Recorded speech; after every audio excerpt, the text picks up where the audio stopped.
inzoka kwirukankana umuntu irimo iramufutukana arimo aragenda asaba ubufasha. Hano hari undi muzungu nawe kombe hejuru dore ikintu gihari. Nyagasani Mana dore ikintu gihari we. Ariruka dore ikintu gihari Mana we. Dore ukuntu rungana.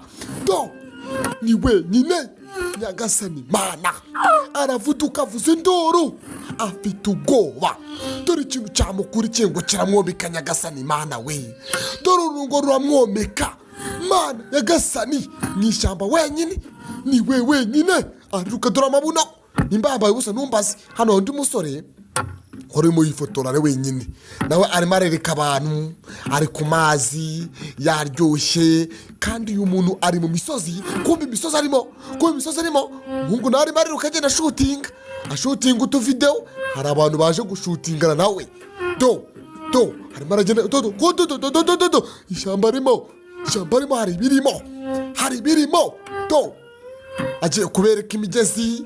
Hano hari ikiyaga cyiza cya Kivu, ikiyaga cy'amazi yarade. Kumbe nawe yageze mu ishyamba imana ako kanya kiramufata we. Nimba aragize ngo ni ibikino ikintu kiramuvudukaho cyari kimuriye Nyagasani. Umusore kiramuvudukana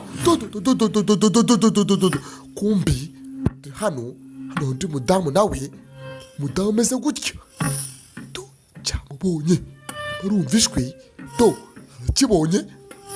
Kumbi cyamubonye ntabwo arakibona arimo aragenda mu ishyamba wenyine. Dore ukuntu gihambuka cyose mw'abantu y'Imana mwe.